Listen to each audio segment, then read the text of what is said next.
We're in the University of York tonight, and welcome to Question Time.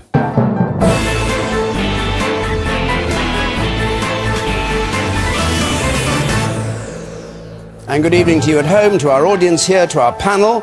Our panel tonight, the Education Secretary, Michael Gove, the Shadow Attorney General, Emily Thornberry, the new leader of the Green Party, Natalie Bennett, Mark Littlewood, Director General of the free market think tank, the Institute of Economic Affairs, and the writer behind the popular Alex Rider series, Midsomer Murders, Foyle's War, and many other works, Anthony Horowitz.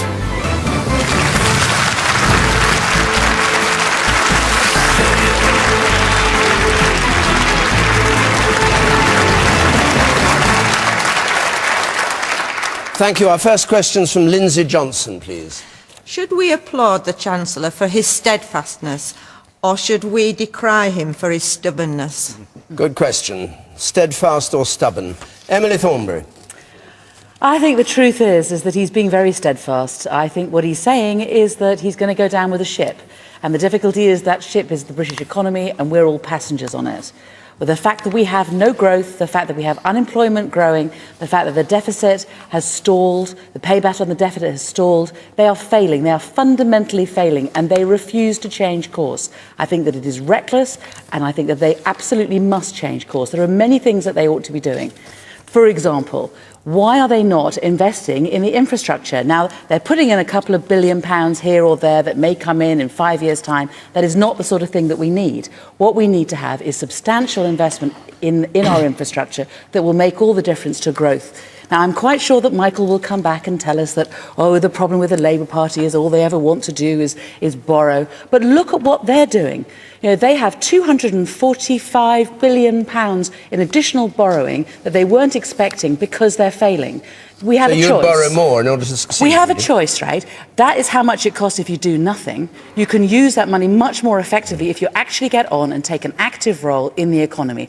When nothing else is happening, when no one has faith in the economy, the government has to act.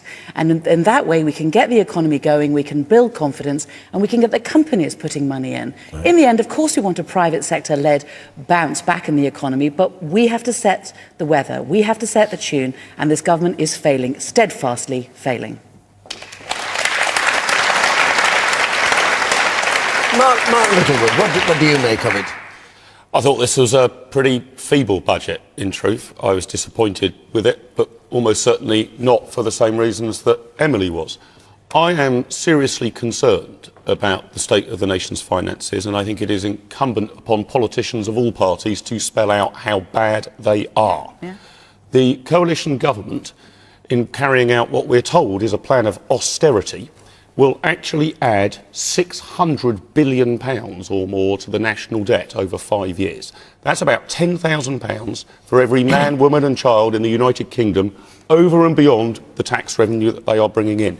If that is austerity, I dread to think what largesse looks like. We are borrowing too much, which I don't think is only economically dangerous. I believe it is intergenerationally immoral. We are passing on spending on ourselves today to our children and grandchildren. I think that is immoral and unacceptable.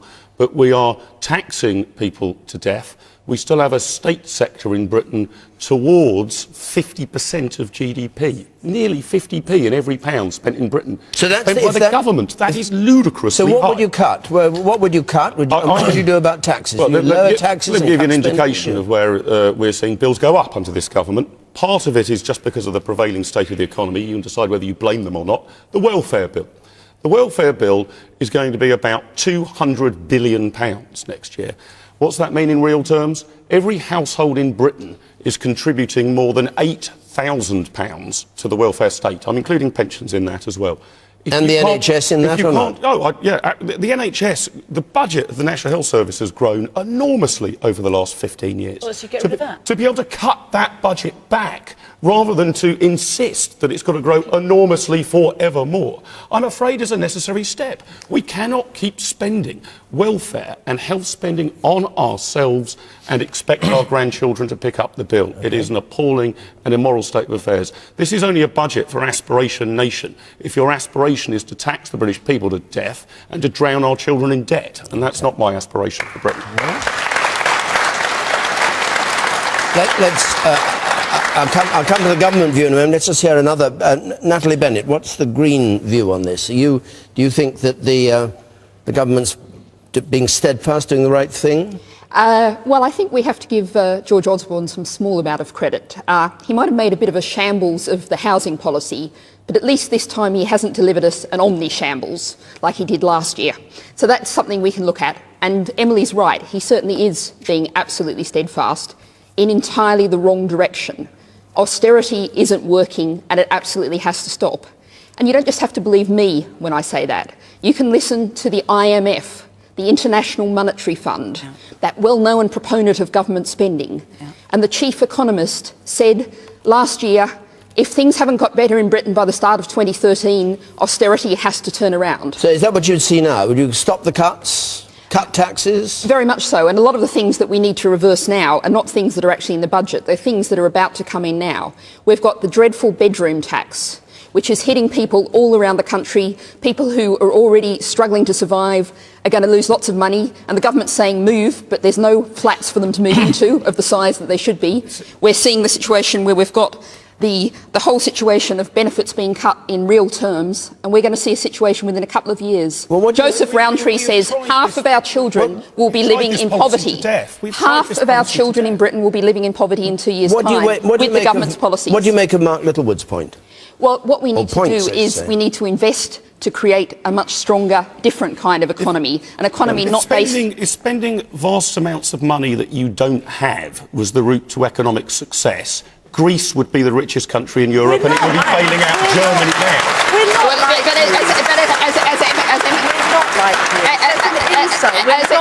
as Emily has pointed out, money it does not have. Or would you rather spend money having a builder unemployed, picking his teeth, or would you rather have the builder actually building some houses and putting some money into the economy? And as Emily has said, we are borrowing. We're borrowing things for things like Trident nuclear missiles. We're borrowing to cut the 50% tax rate. We're borrowing to cut the corporate tax rate on multinational large companies. That's what we're borrowing for. Michael Gove. I think the Chancellor has been steadfast, and I think the reason that he's sticking to the course that he plotted is that there's an intellectual and a moral justification for what the Chancellor is doing. The reason why our economy was in deep trouble is essentially we had been living beyond our means and indulging in a level of public expenditure and also racking up private debt at a scale which fundamentally meant that when there was a financial crisis, we were not in a position to be resilient, we couldn't protect the vulnerable, we couldn't ensure that we could grow in the future. So what we need to do is to make sure that the private sector, the wealth-creating part of the economy, has a chance to grow again.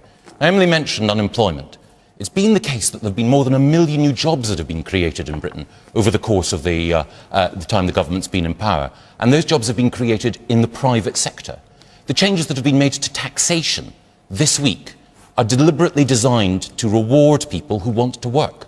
The changes to childcare are there to encourage people who have the opportunity and the desire to enter the world of work as well.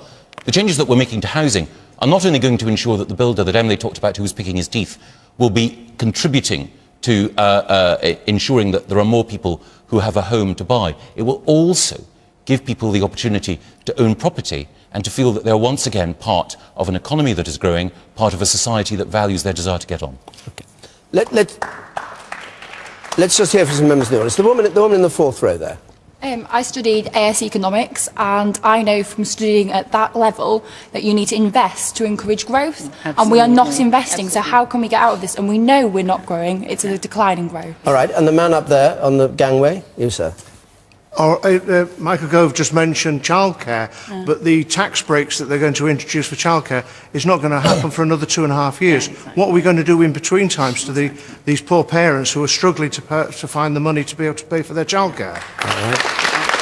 And we go to the woman at the very back there, just get a few more points. Yes? I'd just like to know who Michael Gove as a politician thinks is living beyond their means. Yes. Who do you think is living beyond their means? Well, I think that it was manifestly the case that there were lots of us in this country who were being encouraged to acquire levels of debt privately, which matched the levels of debt that the government were building up, which were unsustainable. we as a nation collectively were living beyond our means. And that's why we're facing the difficult decisions that we have to take now. Whoever happens to be in power, it's a coalition government, if it were Labour, if it were the Greens, there would be impossibly difficult decisions to take, which would involve, recognising that public expenditure has to be brought back under control. The lady in I think the fourth row made the point that investment generates growth. It's investment from the private sector which will generate growth. Investment from the public sector will ultimately only lead. But Michael, they're not investing. They are. That's why we've got. That's why we've got. That's why we've had. No, that's why we've had more than 1 million new jobs being created. That's why the number of businesses. What kind of jobs are those, Michael? What kind of jobs are those? They're largely part-time. They're largely insecure. You can. No. I mean, it's good that we're getting some jobs. Well, thank you. You can patronise people because it's a part-time job, but frankly, Emily, it is more important to get people into work rather than to have them languishing on the dole. It is more important, as business organisations that welcomed the budget said, to ensure that we get that investment going. It's more important to have a tax rate, which KPMG pointed out this week, makes this the most competitive country in the world. What do you say? These are all the foundation stones for growth. Mark Littlewood makes a point that some Conservative backbenchers have been making, that you're not going far enough and should cut further, as he eloquently explained. What do you say to that? Well, I have to worry, as a politician, about the effects of these reductions in public expenditure on people who are having an enormously tough time. And, of course, there are purists, and Mark is one, who would argue for even deeper cuts in public expenditure, but people are suffering at the moment. Yes. And I think it's important that we try to make sure that, for example, with the National Health Service, that people have the guarantee of ensuring that there will be care free at the point of use for them. It's also the case with welfare, that we need to ensure dignity for those in retirement, and that we also need to cushion people who are passing through periods of unemployment. So it is easy to say these sums are vast, but it is much more difficult to be specific about what should be cut. Specific. Rich pensioners should not get free bus passes and winter fuel payments. Sorry, Mum and Dad, if you're watching, they shouldn't get it. I've cut that. You won't. That is a cut. That's nothing to do. That's nothing to do with the poor and the vulnerable. My parents are quite affluent. Well, I mean, there's a cut you're not even willing to contemplate. How about wonder the deficit isn't willing to get under control. How about millionaires' tax cuts? It's the one thing you're introducing this year is millionaires' tax cuts. All these sort of a billion here, a billion there. We're having to wait years for that. But the one thing you're steadfastly But you're showing a fundamental misunderstanding of how the tax system operates. Really? If we make our country more competitive, if we reduce tax rates to a level where more people generate more wealth, then we are capable of giving more to those who are in genuine need. So they're going to work raising more from the wealthy because we've designed the tax system better than Labour did. And I was going to say that, Peter Mandelson said that he was intensely relaxed about people being filthy rich. I want to make sure that the rich pay more, and the tax structure that we have at the moment ensures that they pay more, so that we can ensure that more money is spent on the very poorest. And Anthony Horowitz. I'm sitting here listening to this, and I have to tell you, I'm none the wiser. I think I'm with Mark. I mean, it was a feeble budget. There's no question about that. It was tinkering at the edges. It really wasn't addressing the main issues at all. It wasn't, however, if I may say so, quite as feeble as the response by the opposition during the budget. I don't know if you watched it. But am I right in thinking that they were actually doing a sort of a sing-along about the country's misfortunes? If you're going to gloat over economic failure, you're not going to go anywhere to solving it. Yeah.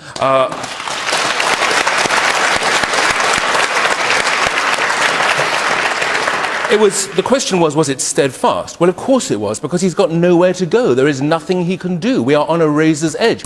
I don't know a great deal about economics, I have to say it, obviously, although when I've listened to the politicians and the pundits, I find I know even less. But it seems to me that borrowing, just common sense, it cannot possibly be the solution. We're getting into debt at £310,000 a minute. By the time we finish this pleasant conversation of 1 hour sitting here, we'll owe another £18 million. That is unsustainable. And I think I'm with you. You seem to know a bit about economics, then. Well, I've swatted up for this programme, obviously. But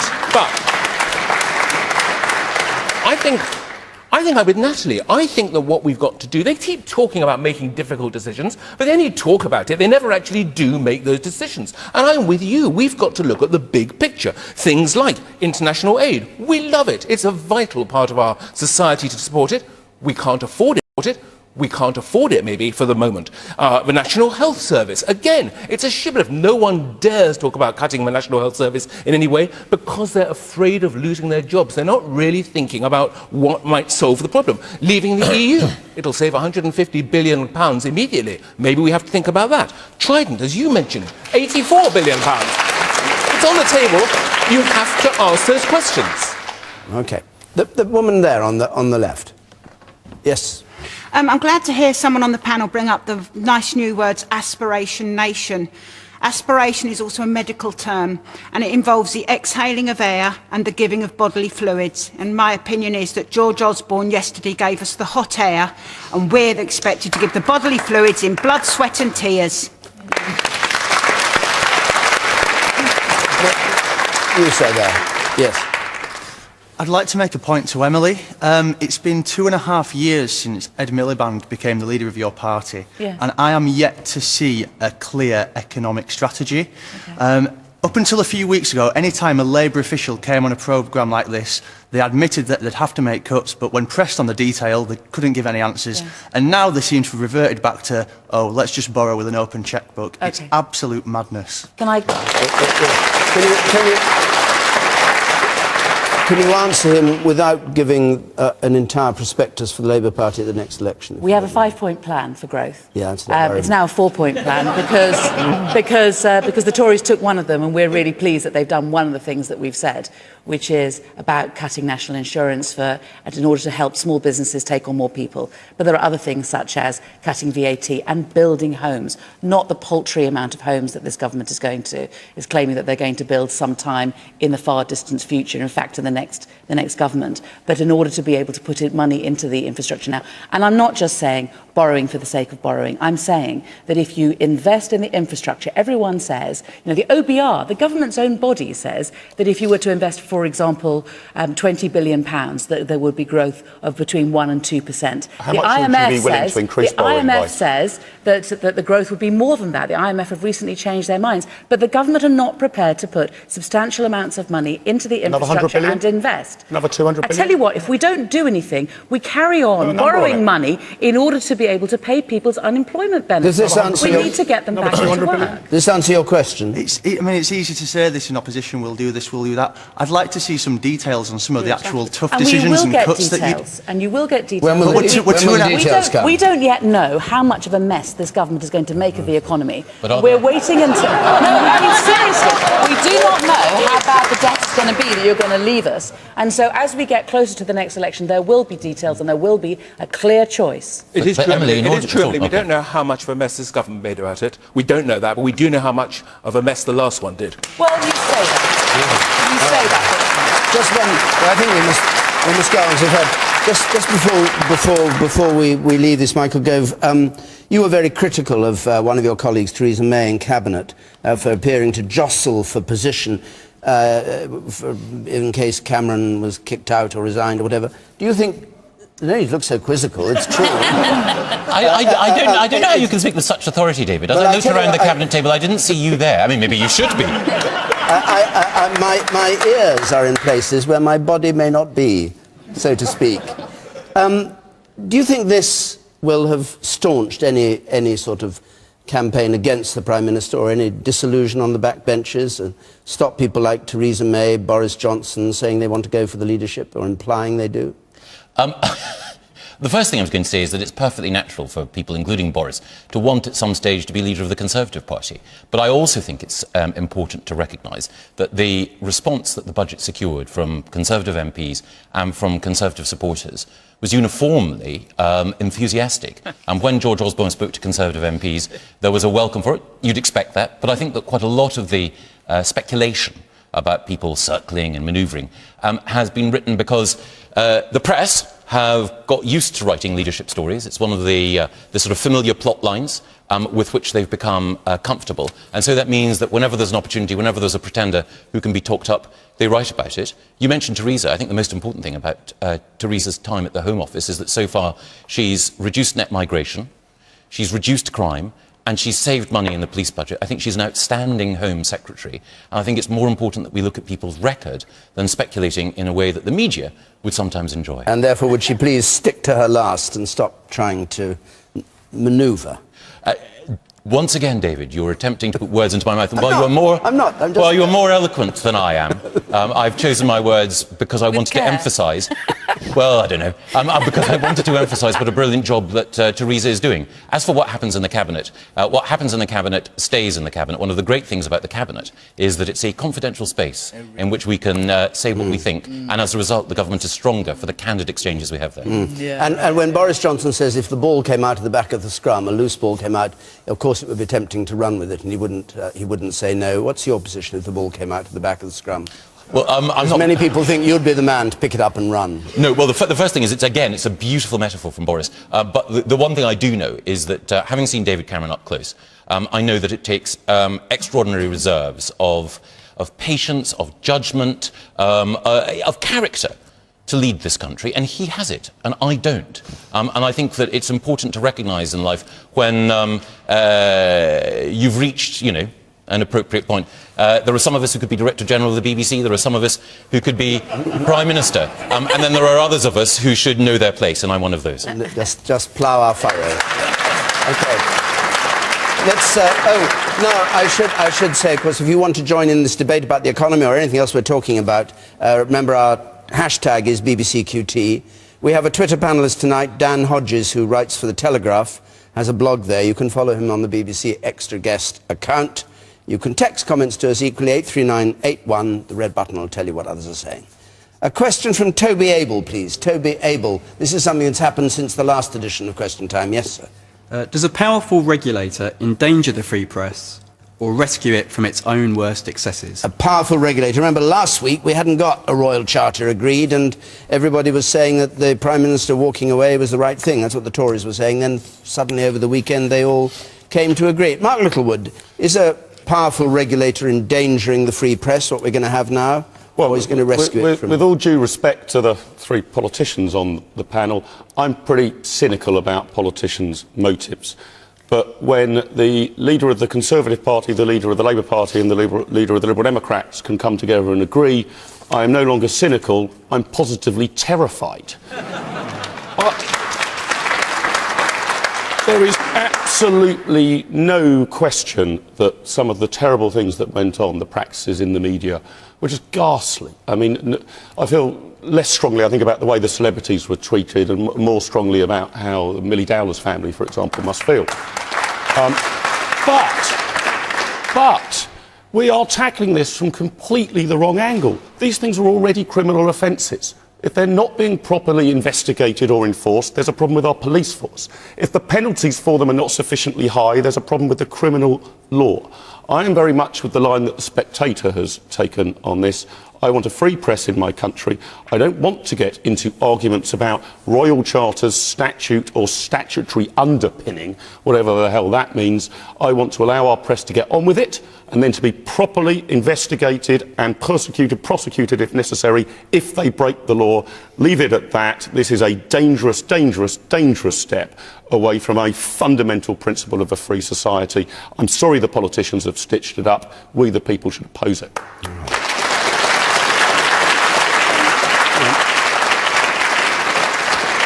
Michael Gove, you took on Leveson about all this and said there was a chilling atmosphere towards freedom of expression and got virtually ticked off by him during the thing. What do you make of what's happened? Why did you vote for it if you were so much against it? Well, I certainly wouldn't have started from here. I have a lot of sympathy with Mark's position. Most people know that before I entered politics, I was a journalist. I worked at the Times. I worked with Natalie there. And I think that the free press is one of the strengths, the historic strengths of this country. And sometimes it can be raucous, and sometimes if you're a politician, you're on the receiving end. So you should be. A free press should hold those in power to account, and sometimes the way which will hold them to account will be uncomfortable. And that's why I'm uncomfortable about politicians themselves deciding how the press should be regulated. Now, the proposition that's come forward would have the press decide the code by which they were judged and play a role in deciding how the regulation itself would work. And I don't believe that this solution is perfect, but I do believe that given what was being proposed by other parties, for sincere reasons, that David Cameron managed to secure the best deal available. My view is a minority in the House of Commons. The majority of people wanted to have regulation, wanted to have, essentially, political control through statute of the press. Why didn't you vote against? I'm a member of the government, and I believe that David Cameron secured the best possible deal in the circumstances. And I don't think anyone who saw my performance at Leveson could have been in any doubt about where my views lay. But I do think in the circumstances, given that there was a majority for full-on regulation, that what David and Oliver Letwin managed to do was to so ameliorate it that it is something which I hope that we can work with the press to ensure operates in a way which does not inhibit free expression. But I am concerned. So your position is that you're a member of the government, yeah, a member of the cabinet indeed, and a senior member, and therefore felt you had to support it, even though actually you would rather not have seen it happen. You're against it. I'm not against it. I just think that it's important to recognise when you have a majority opinion in the House of Commons, you've got to do your best to ensure that you can mitigate the impact of it. More broadly, I think it's also important to recognise that there are other ways in which I think a chilling effect is operating amongst the press. We've had scores of journalists arrested. I suspect that some of them may have to face their day in court. But I don't know how many people who were responsible for some of the banking scandals that caused so much misery to so many have been arrested. I haven't seen arrests when there have been other scandals from Mid Staffordshire elsewhere where people have genuinely suffered. More than that, I think that we are in danger with a newspaper industry that is suffering commercially and is under huge pressure of driving to the margins the organs of free expression that hold power to account. And I know that there are lots of politicians who think that the press should be tamed. But frankly, I think it is more important that politicians fear proper scrutiny than that the press fear politicians regulating them. Anthony Horowitz. Well, first of all, the gentleman asked about powerful regulators. We've got lots of them. They're called judges. That's the first thing to say. We do not need this new unworkable body with its 70 people and its 6 different compartments. I have to say that contrary to what Mr. Gove was saying, David Cameron has really not played fair on this at all. He said categorically no legislation. He doesn't seem to realise that the difference between a little legislation and legislation is zero. It's legislation.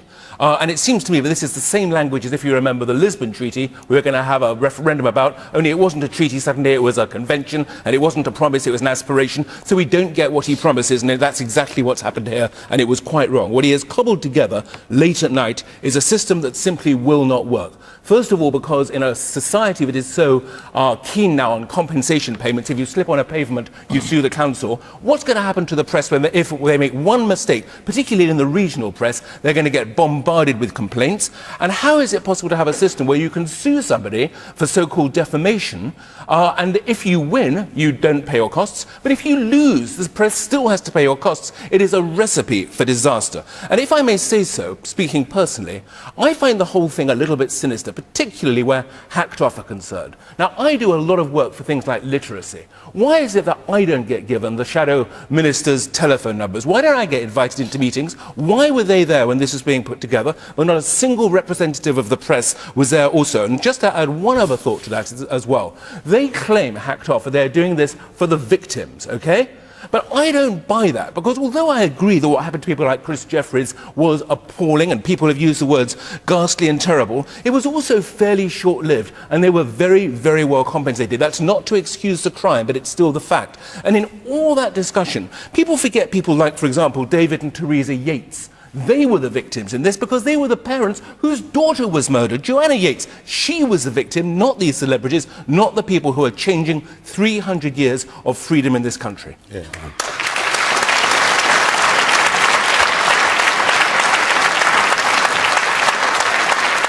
Emily Thornberry, your Shadow Attorney General, you were obviously closely involved in all this. Did you approve of everything that happened?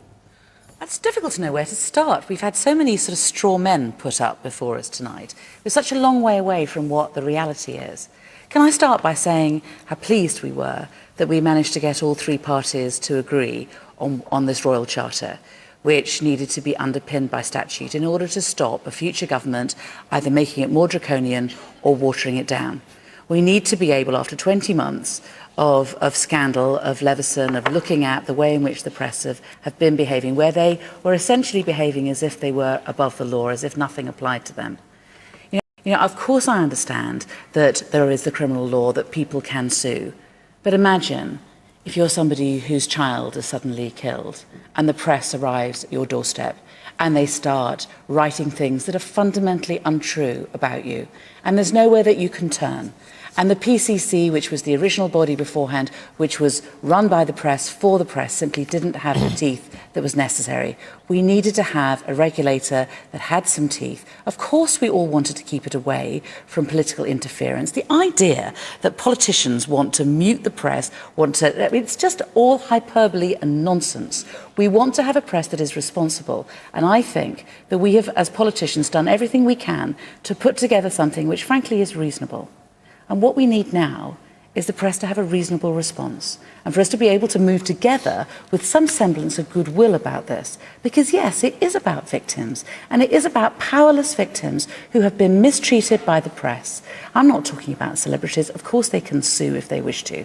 I'm talking about it being possible that it could happen to any of us.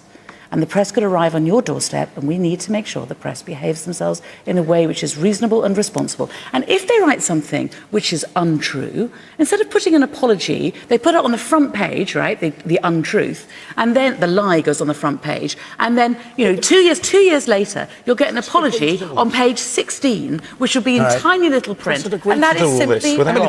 They've already agreed to do that. Oh, well, good. Well, then what is the problem? We will make sure that the regulator ensures that they do it. But the regulator will be people that the press themselves will nominate to go onto this body, and they, you know, and there will be another body above that to make sure it doesn't go completely rogue. But that's the idea, and that's why we need to have some statutory underpinning of this. And it is a reasonable compromise. The man in the blue shirt there, you said. One of my concerns is the fact that regulating the press may be a good or a bad idea, but I get most of my information now from Twitter and social media. How's the Royal Commission going to be able to control the press that way? Do you think it should or shouldn't? Sorry? Do you think it should or shouldn't? I don't think it's possible. I don't think today it's possible. With modern technology, the information is going to get out there, so no matter what happens... Natalie Bennett. Well, I think in response to that, it's worth noting that a lot of what you'll read on Twitter will be someone tweeting a link to a main newspaper site. The press still does have a very important role in setting the agenda, and indeed, dare I say, sometimes setting the agenda of the BBC in Radio 4 in the morning. And so my concern with all of this, I mean, Mr Littlewood said that he's concerned about the three largest political parties in a room. Well, I'm very concerned about having Rupert Murdoch, the Barclay brothers, the executives of the Daily Mail in a room together, and what they've been doing is running things amok, running as they like for the past 70 years. And Mr Leveson said there's been 7 inquiries in the past 70 years into something must be done about the British press, and nothing has happened. So it might not be perfect, but the Royal Charter is a step forward. And in terms of press freedom, what you have is in both Denmark and Ireland, you have independent oversight of the press, as we're setting up here, and Reporters Without Borders, independent, very good NGO, rates them more highly for press freedom than it does for Britain. What we actually need to do, and what Leveson didn't do nearly enough on, was look at the concentration of ownership of our press. The fact is News Corporation owns 31% of our newspapers, Daily Mail owns 22%. What we need to do is break up the ownership of the big media groups, and that's something, the next step we should be working on. All right. Let's take another question.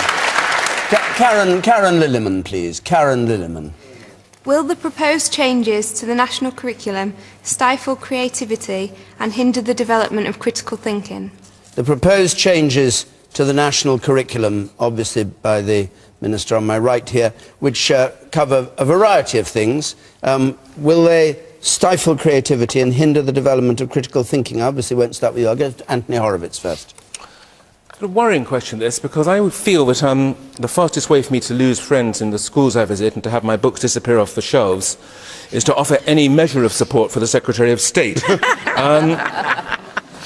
But that said, I do support quite a lot of what he's going on about, I think, insofar as I understand it. I certainly am not an enemy of academic rigour, and I agree with him on a great many of his statements about spelling, punctuation, grammar, multiplication tables and all these things, which I think are the questioner is saying these are the things that stifle creativity. But I do believe, along with the American educationalist E.D. Hirsch, who talked a lot about cultural literacy, I'm sure you're very acquainted with this, that we have to start from somewhere. If you're going to have creativity and you're going to have imagination, you have to have a reservoir of facts. Now, those facts can be disputed. I know, for example, on the history syllabus, everybody is arguing about what actually the history we learn should be. But the fact is, if we don't start on an even playing field, and that means rote, and it does mean all these sort of rather dreary things that I did at school as well, you're not going to have the creativity and the imagination to build on from there. So, although I think that Mr. Gove is occasionally a little bit too backward-looking in his attitude, and does tend to take a view of education that is buried a little bit in the 70s and even the 60s. I think by and large... in what way does well, he do certainly in the multiplication, in the language thing. When you say that every child should learn a language at the age of 7, that's a very, very noble aspiration. But I was in a school last week, a very good school in East London, where actually they already spoke 60 languages. The trouble was, they all spoke different languages, and the language they needed to talk really was English. That was the one that they should have been concentrating on. So in some aspects, your view is a little bit rosy-tinted, but by and large, no, I don't think that the national curriculum is stifling it. I think it is merely providing a basis for it. Right. Natalie Bennett.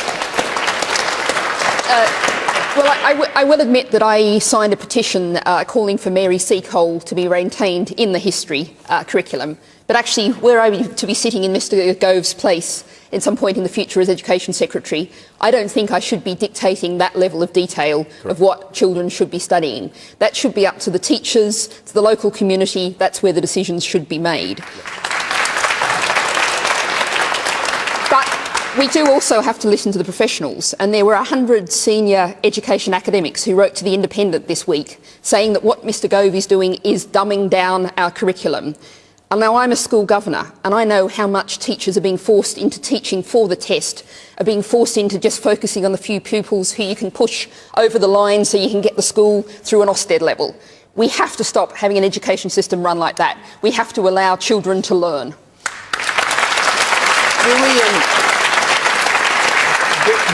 Do we have any teachers here who want to comment on this? Are you a teacher? No. Are you a teacher? Yes. I have taught, yes. What's your view? For me, knowledge is information and experience.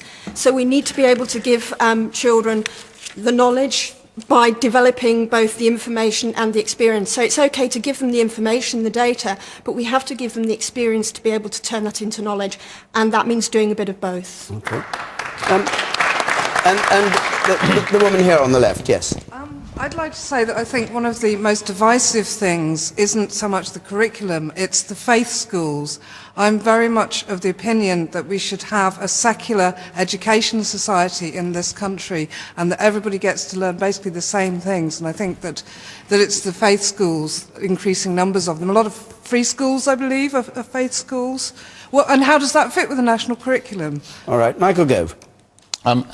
Creativity depends, as Anthony said, on making sure that you master certain skills, you acquire a body of knowledge before then being able to give expression to what's in you. So if you're musically gifted, or you want to pursue creativity in the way in which you write, you need first of all to learn your skills. You need to be able to secure a foundation from which your creativity can flourish. In the same way as Anthony said, if you're going to write, if you're going to move, if you're going to persuade, if you're going to inspire, then you need to be able to know how the English language, which is a wonderful instrument, can be used and tuned in order to move hearts, in order to persuade people. And you cannot be creative unless you understand how sentences are constructed, what words mean, how to use grammar. Was none of this being taught? Well, one of the problems that we had is that the national curriculum that we inherited in a number of areas was, I think, insufficiently supportive of those who wanted to ensure that people acquired that stock of knowledge. And what we've done is that we've collaborated with teachers in order to make sure that the new national curriculum that we're proposing and consulting on encourages that level of creativity.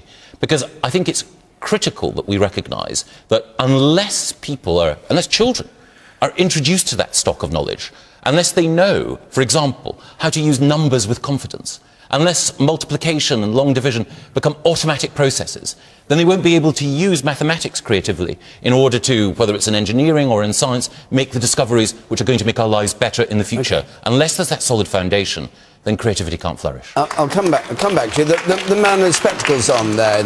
Yes, you were soon. As a teacher, I think it's to Michael Gove's credit that he stood up for a lot of important principles, standards, rigour, body of knowledge.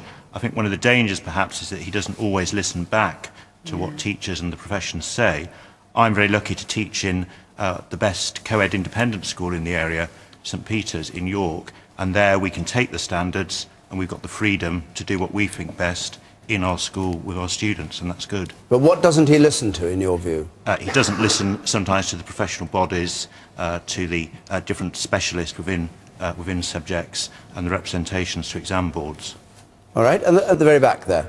I agree with the concept of the body of knowledge, because that is a very, very important aspect of being creative. In a previous life was an actor and musician and did all sorts of fun things that way. What I find disturbing about what happens with Mr. Gove at the moment is that that's very limited scope of what is being given. That body of knowledge seems to be dead white guys.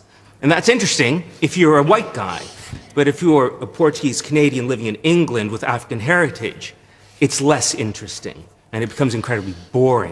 Well, very briefly, one of the areas of the new curriculum that's been most controversial is history, understandably. People are passionate about the subject, I am myself. But we've made sure that the history that we'd like to see taught is genuinely inclusive. So for the first time, we've suggested that people know about Nehru, Gandhi, Jinnah, about Nkrumah and Kenyatta, that they know about the people who fought for independence and liberation at a time when Britain was withdrawing from its empire. So, yes, it is the case sometimes in culture.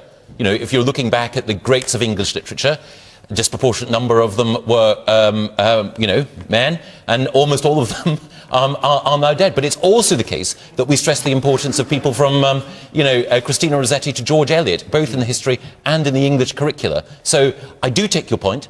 Perhaps in the past, the model of education that many of us grew up with was exclusive. But I recognise that students who are growing up today need to be aware of the wealth of creativity and also the range of influences on these islands. Right. Emily Thornberry, the question is whether the proposed changes stifle creativity and hinder the development of critical thinking. Your view? Can I just start by saying that nobody can disagree with the idea of children being taught academic rigour.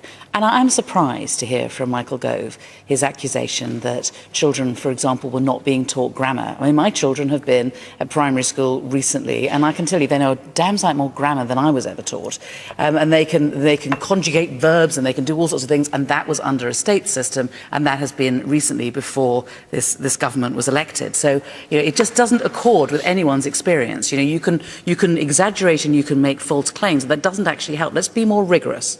You know, speaking rigorously, if you're going to teach history to primary school children, for example, you should not be teaching history in such an Anglo-centric way. That's what the experts tell you, and I hope that you're listening to that. I don't think it's ridiculous to try and teach children about the Renaissance and not teach them about Leonardo da Vinci. You know, it is not just the English Renaissance that's important. You shouldn't be teaching kids about the Enlightenment and not be including Scotland and France. I mean, these are the accusations, and again, I hope that you're listening. In our draft because history you have to curriculum, listen. There is a specific mention learn. of Adam Smith and David Hume, who, like me, were from Scotland, and there's explicit mention of the French Enlightenment. What do you make of these? Emily, you're reflecting a caricature of it, which well, we both seem to therefore be reflecting these caricatures, and let's hope that what we do is we listen to experts and we learn from them. What were these 100 university academics answers. writing to The Independent, saying, "We're writing to warn of the dangers posed by Michael Gove's new curriculum, consists of endless lists of spelling, facts and rules until severely erode educational standards." You read all that stuff. What about it? I did, yes. Well, I respectfully disagree, and so do lots of other people in academia. We have had lots of people from universities who've been working with us to develop the curriculum. We've had the Fields medalist Tim Gowes, who's been helping us to develop a mathematics curriculum. We've had Rita Garner from the Royal Geographical Society helping us to deliver our geography curriculum. We're in a university.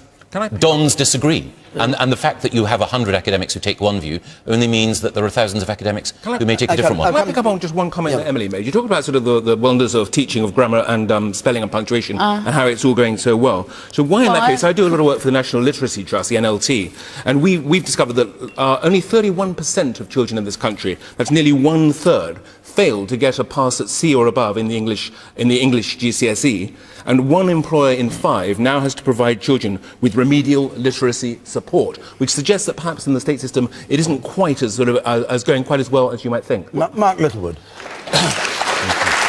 Support, which suggests that perhaps in the state system it isn't quite as as going quite as well as you might think. Mark Littlewood. I think the question was who's right and who's wrong here, Michael's position or the educational experts that wrote to The Independent. I can't be sure. Actually, I don't know. But my problem's with the national curriculum itself. I actually want to see, and I'm a huge fan of a lot of the work that Michael Gove's done on free schools, building the academies. I think choice, parental choice in the educational system is a fantastic thing that will drive up standards.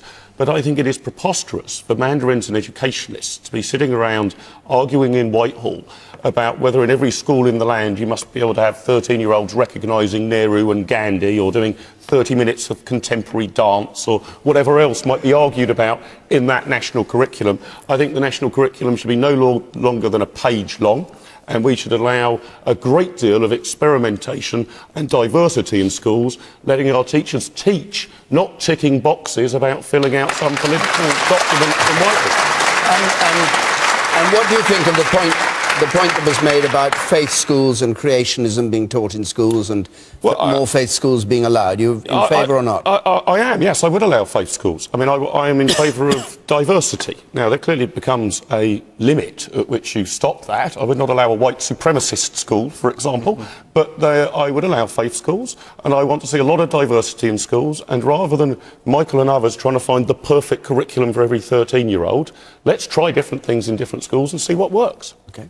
The woman there in the fourth row. I think also further education is massively forgotten. Further education is huge and is where most people are, and all we're thinking about is the progression onto university. Yeah. You say that you want universities to have more say in exams, yet you don't listen to the Russell Group universities that are saying don't get rid of AS exams and progressing onto A-levels. You don't listen to them. Yes. People say constantly you don't listen. We've had it once or twice here, but in the trade it's generally said. Do you listen? Well, yes. There's a difference between agreeing with... I've listened to a range of views here. I couldn't possibly agree with all of them because they diverge. I put forward propositions. Then I listen to the debate. Sometimes I think the arguments in favour of what I'm doing are reassuring, like Anthony's, and they encourage me. Sometimes the arguments make me pause and think. And there was a recent occasion when I had some proposals about moving from different exam boards, which compete against each other, towards one exam board, which I thought would end the sort of race to the bottom that had existed beforehand. But a number of people pointed out to me that this was a bridge too far.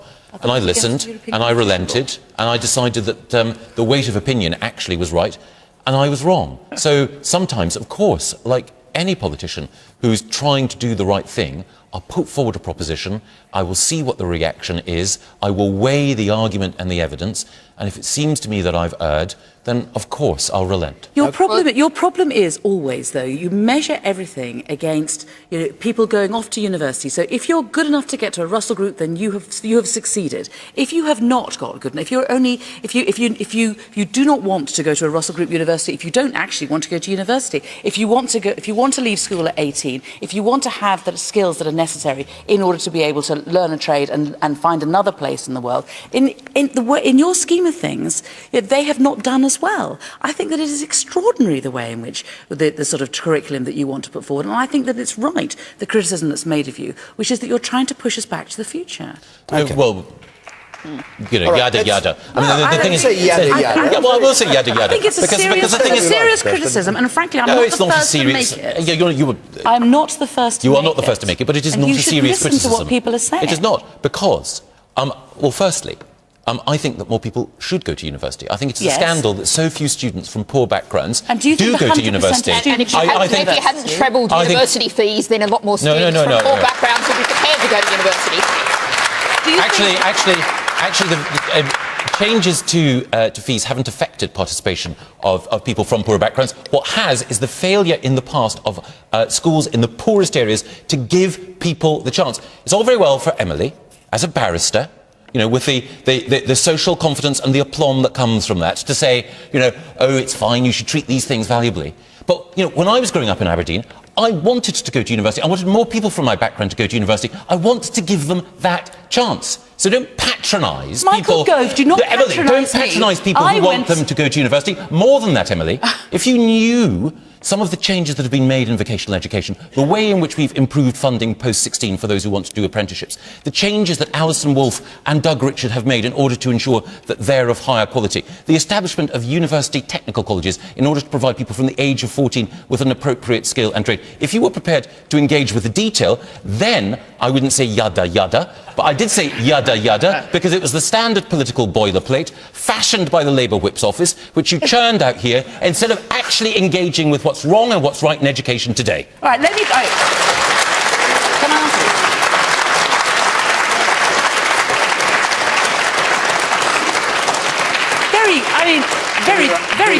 Very good and very rousing, but completely inaccurate. Do not make accusations against me and your supposed idea of what my background is. I failed my 11 plus and went to a secondary modern. That's why I didn't know anything about grammar. And that's why I can compare my children's education with my education, because of the improvements that have been made by both parties. But both parties improve education by listening to experts, by listening to children, and by learning. All right.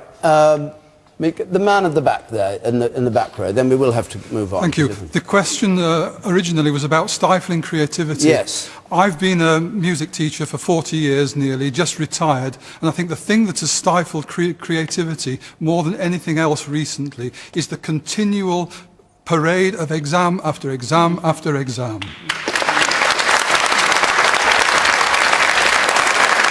And where does music stand now in the curriculum?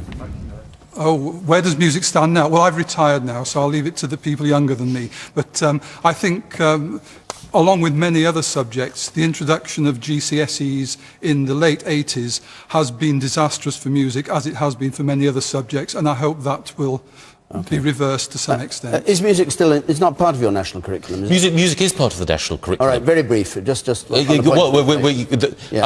work with a marvellous guy called Darren Henley, who runs Classic FM, in order to develop a plan which ensures that all children have the chance to learn a musical instrument or to play in a choir or sing in a choir or play in an ensemble. Because I agree with you. I mean, music's one of the highest forms of human expression, and we should do everything possible to give people the chance to play, to enjoy and to appreciate. We'll move on. A question from Lillian Turnerberg, please. Should British savers take the news of a Cypriot tax on deposits as a warning of things to come? Is the news of a Cypriot tax on deposits and the chaos in Cyprus a warning for British savers of things to come? Mark Littlewood, are you alarmed by what's going on there? Of course, who could not be alarmed? I mean, pretty much the first rule of banking is you don't have people queuing around the block trying to get their money out, and that's now what's happening in Cyprus. I mean, it's exceedingly serious. And I'm not trying to be scaremongering here. I'm not saying make sure that tomorrow morning you go to your bank and take out all of your money and shove it under the mattress. But there is a serious point and a serious lesson. I hope somehow or other Cyprus find a way out of this trouble. But we have got to stop bank bailouts coming around again and again and again. This is what made people so furious about 2008. Well, if you don't have a bailout, you let the banks go bust. You let the banks go bust. But everybody loses all their money. Well, hey, it's not quite as straightforward as that, David. But some people will lose an awful lot of their money, yes. Yeah. And I think that one thing that we're going to have to take on board as depositors is there is and should be a risk on our deposit. If you decide to go and put your life savings in a very risky bank, offering very high levels of interest, then if that bank fails, you should expect to lose at least some proportion of your savings. You should always have the option of a savings bank, very, very safe, locked in a deposit box at the bottom, making 0% interest or possibly less.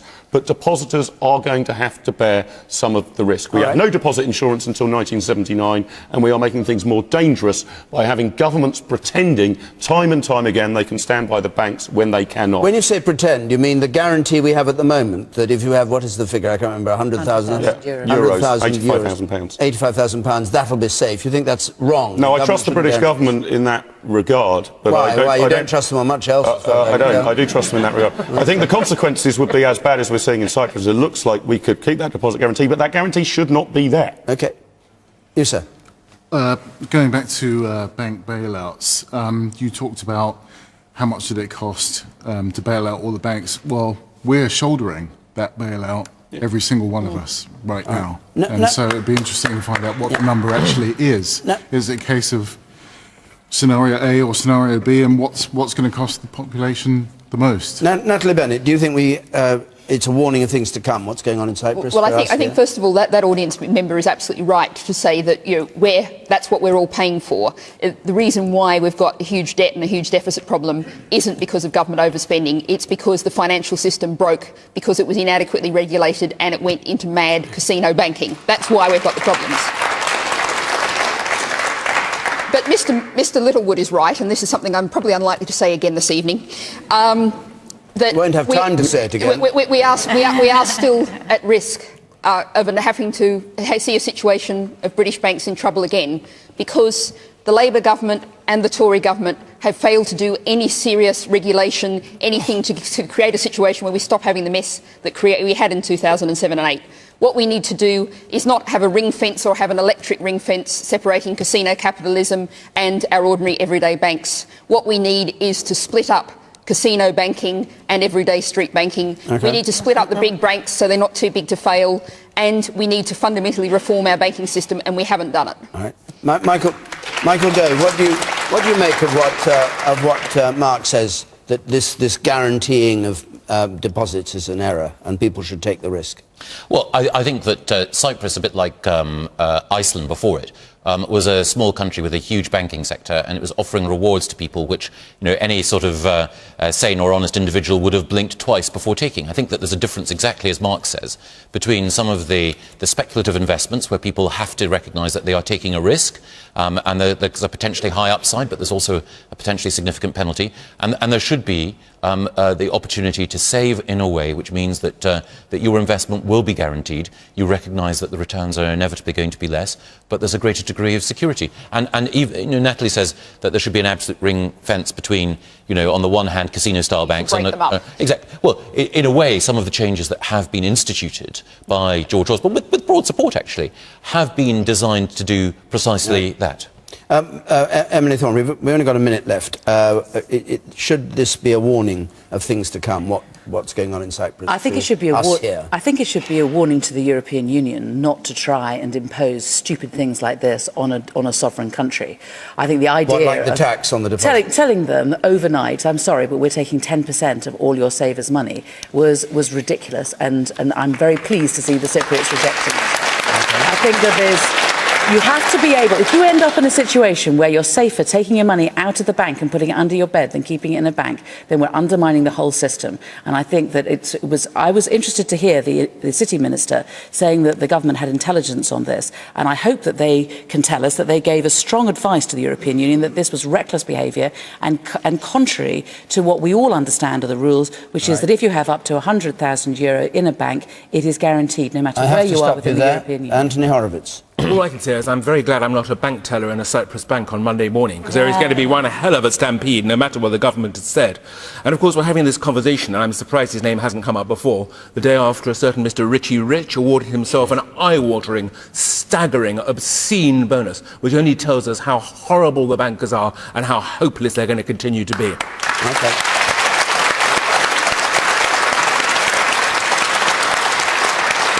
Sorry. Time's up. I'm sorry, there's still people with their hands up, but time's up. Now, Question Time isn't going to be around for a couple of weeks over Easter. We're going to be back on the 11th of April, and we're going to be in Rochdale. And then we're in Aldershot on the 18th of April. So if you'd like to come either the 11th of April to Rochdale or the 18th to Aldershot, the technique is simply to apply to our website there. There's our address. And if you want to, you can ring us instead. Call 0330 123 99 88. And my thanks to this panel and to all of you who came here to York to take part in this programme. From all of us here, good night.